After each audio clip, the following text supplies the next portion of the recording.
마늘 수매 작업, 극한의 살 빼기 비법, 살 빠지는 때끼리. 마침내 2020년에서 2021년 마늘 농사가 대단원의 막을 내렸습니다. 끝은 영원한 끝이 아닌 또 다른 시작일 뿐입니다. 지난 7월 4일 고향집에 가보니 농협 마늘 수매 안내문 등이 배포되었습니다. 우리 동네 수매 작업 검사 일정은 7월 18일로 결정되었는데 언제 씻고 갈지는 미정입니다. 수매 작업은 7월 10일 토요일부터 시작했습니다. 낮 기온이 30도 이하에서 머물다가 하필이면 수매 작업을 시작할 무렵부터 30도 중반으로 치솟는다는 예보가 나와 걱정이 앞섰는데 걱정은 현실이 되었습니다. 가만히 있어도 땀이 강물처럼 흘러내리는 불가마 속에서 어찌 작업했는지 돌이켜 생각해도 끔찍합니다. 올가을 창고 슬래트 지붕을 철거하고 나면 두꺼운 판넬로 지붕을 덮고 바닥은 콘크리트 타설을 해서 작업하기 좋은 환경을 조성하도록 해야겠습니다.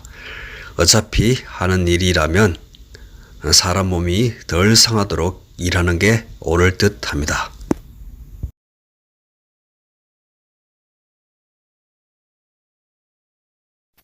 첫날 7월 10일 토요일은 창고 정리도 하고 동네 어른들이 자꾸 찾아오시는 바람에 시작이 늦었습니다.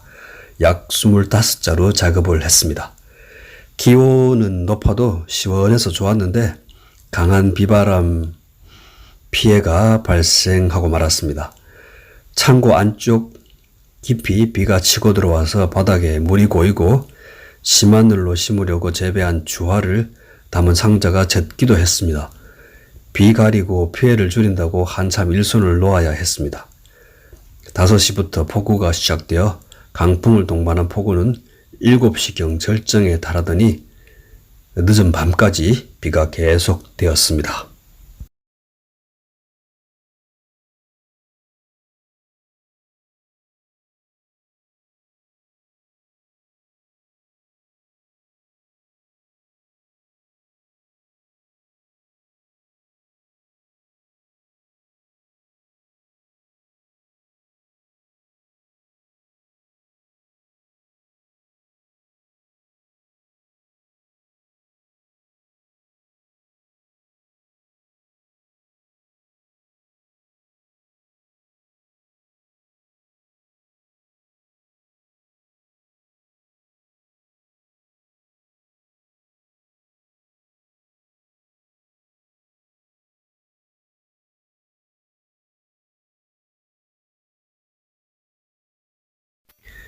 둘째 날 7월 11일 일요일은 누적 56포를 작업했습니다.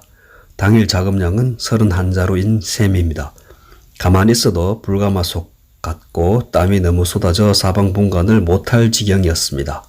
저녁 7시 반경 먹구름이 몰려오고 천둥이 치더니 8시 30분 기습적 폭우가 시작되어 8시 55분에야 그쳤습니다. 다음 날 확인해 보니 비가 창고 안으로 넘어오지는 않았는데 깨, 옥수수 등 작물 넘어진 피해가 심각합니다.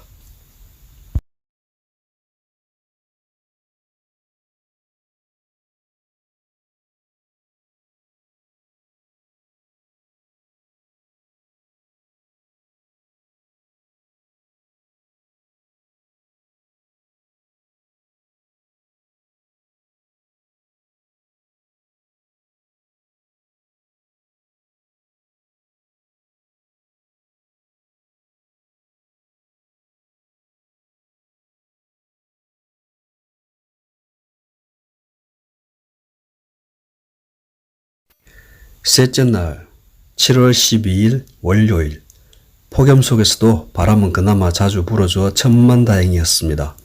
심하게 더울 때는 가만히 놀아도 땀이 납니다. 어쩌면 적당히 일하면서 땀 흘리는 게 차라리 나을 때도 있습니다.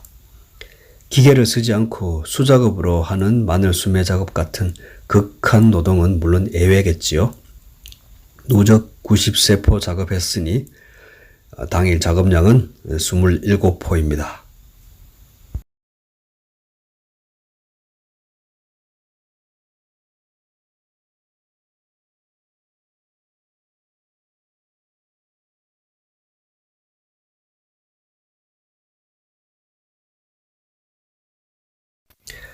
나흘째 7월 13일 화요일 124자루를 담았습니다. 당일 작업량은 31포입니다.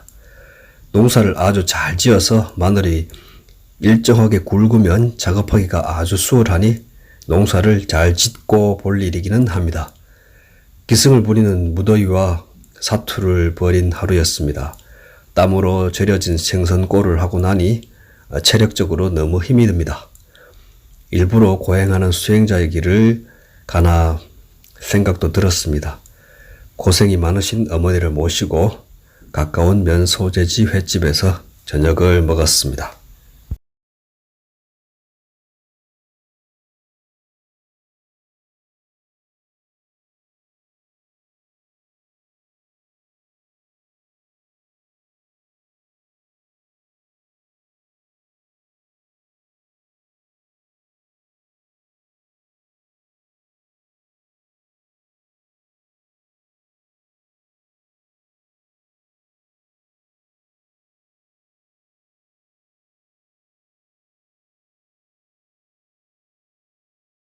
닷새째 7월 14일 수요일 133포 수매 작업을 종료했습니다.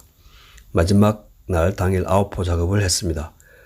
규격별로 보면 상품 72포, 중품 58포, 하품 3포가 나왔습니다.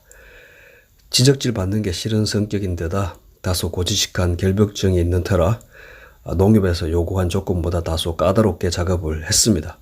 왜 일부러 금전적인 손해를 감수하며 힘들고 까다롭게 작업하냐고 어머니는 불만이 많으시고 충돌도 빈번했습니다. 동네 어른들도 농협 배불리는 바보짓 한다고 훈수를 두십니다. 맞습니다. 내년부터는 대충 할 계획입니다. 수매 작업을 오전 중에 마무리하고 청소를 했습니다. 그리고 심한을 하기 위해 남겨놓은 마늘을 다시 건조기에 넣었습니다. 통마늘을 하나하나 쪼개어 심한을 준비할 생각하니 다시 답답해집니다. 11시경 마늘 작업한 찌꺼기를 모아 트럭에 실었습니다. 괜한 욕심에 사다리도 싣고 산속 호두농장으로 올라갔습니다.